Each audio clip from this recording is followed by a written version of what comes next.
This is why I say the arrogance in these people, like Sonny Hostin and all these people that wanted to welcome all these migrants in. They're not living in the actual communities that the migrants are coming in. So they don't even understand that people in the community, doesn't matter whether you're black, white, liberal, conservative, they're pissed off because they understand that their infrastructure was not built to handle all these people coming in who are unvetted. It's insane. Let's look at it. We're gonna finish with Bernie, but I want y'all to take a look at this right here because it's to Bernie's point, or to, I don't know if to Bernie's point, but to what they're discussing. Take a look at this. Misogyny, sexism. These different demographics and these assumptions of where they're going to go. Latinos in Texas, a district that's 97% Latino, went 75 percentage points for Donald Trump. Why? Misogyny. It's on the border. It's the border misogyny. crisis is on their door. Do you hear this dumb woman? This is why people are voting for Trump. Even, and I'm going to be honest, I'm sure there's a good amount of women, but men that voted for Kamala Harris, you're pissed off at this too. You're annoyed by this. You may say, well, I hate Donald Trump more, so this doesn't bother me as much. You're annoyed by this every little thing. Just because a man decided to vote for Donald Trump at the border, now I got to be sexist. Now I'm misogynistic. Now and this is why when you go on social media, you see so many ignorant people on there talking about, I'm not talking to you if you voted for Donald Trump. I'm unfollowing you. I don't care. Who cares? Like, thank you for vetting out my page, for filtering out my page of all all that negative, wimpy, sore loser energy. This is why it's like the Democrats are only going to listen to what they want to hear. You have a group of people telling you, hey, this is a problem at the border. This is a problem. And this is what the Democrats hear, Sonny Hostin. Oh, no, it's because it's sexism and they're misogynistic. They should listen to this lady right here. And honestly, she's been fake ever since she got on this show, because she's a Republican, or used to be a Republican. She used to work for Donald Trump. In my opinion, she's had to compromise herself, and she's completely gone just go along with the get along gang. Like, that's what she's done just to be on The View. She's changed who she is to be on The View. Now she just calls out Donald Trump. She says all this other. She's phony.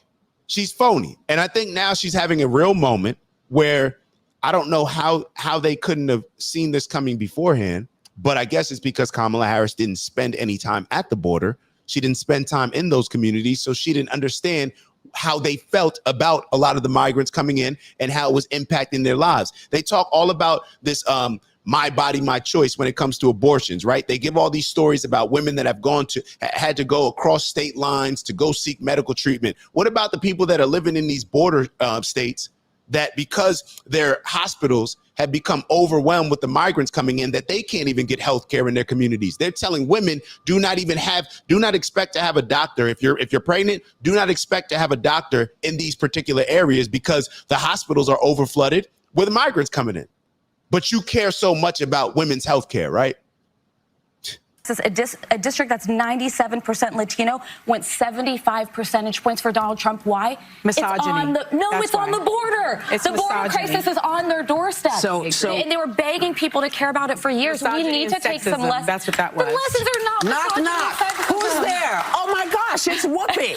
There you have it. They're all just a pack of misogynist monsters down there. All the Latinos, Hispanics. Talk a little bit more what about Sonny thinks. Sounds a little bit racist, if you ask me. But the meltdowns did not end there. Here she attacks not just Latinos, but America. The whole country is rotten, apparently. I think the more relevant question actually is, what is wrong with America? I think what is wrong. Could you imagine losing a game? You lose a game and you say, your coach comes in, or players on the team, yeah, we lost because of, matter of fact, you hear it all the time. We lost because of the refs. We lost. I'm not upset. We didn't lose. The league lost. Like, it's just it was the league. It was the refs. It was the commissioner of the league. It was all these other this is why people are leaving the Democratic Party, because these are the people that they give voices to. And when this is the most viewed show on TV and they hear Sonny Hostin saying certain things, people are looking at it just like I think Uncle Brother just wrote.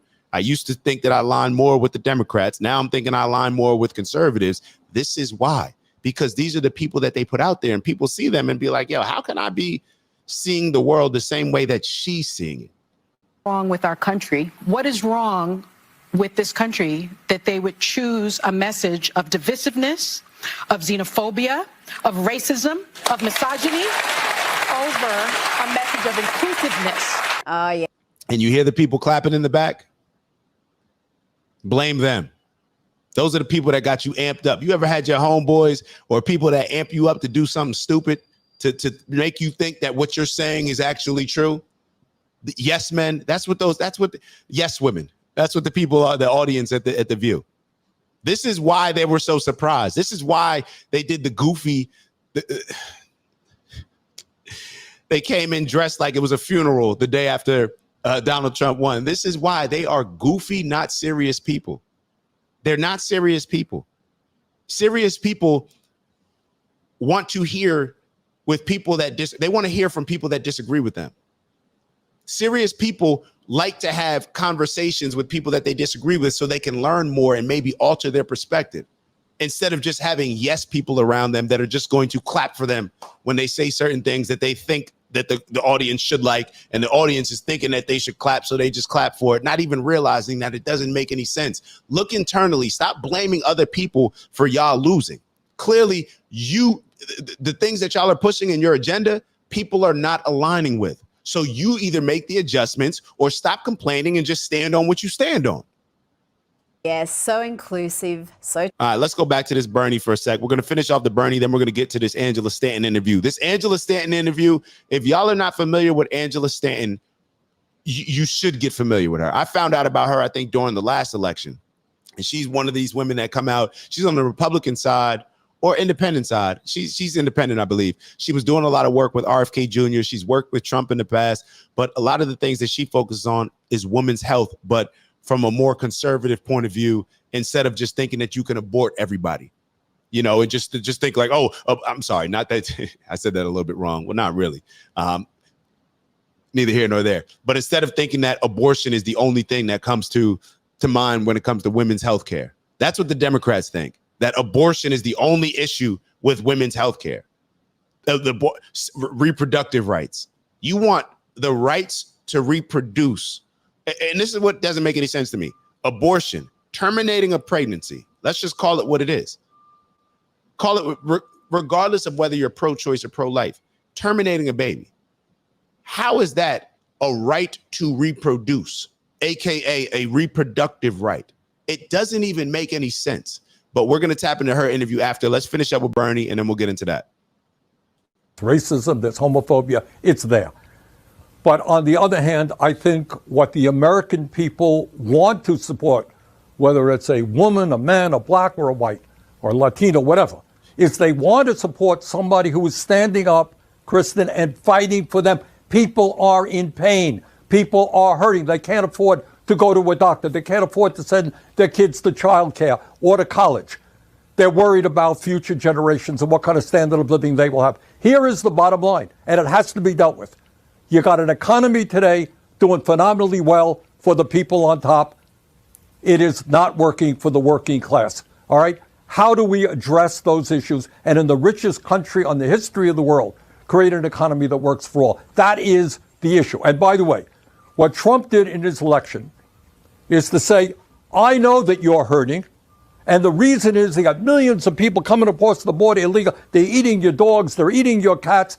He gave an explanation, happened to be a pretty crazy explanation. Yes, we got to strengthen the borders, but that is not going to raise wages for working people or provide health care to all people. The Democrats need an explanation, and that explanation is corporate greed and the power of the billionaire class. I know that's uncomfortable for people in the Democratic Party, some people, but that is the issue we have to address. Senator, quickly before I let you go, I do want to ask you about the Supreme Court. Some Democrats behind the scenes quietly talking about the possibility Should Justice Sotomayor step down to allow President Biden to appoint someone who's younger? She's only 70 years old. Is that something that you would support? Do you think she should step down?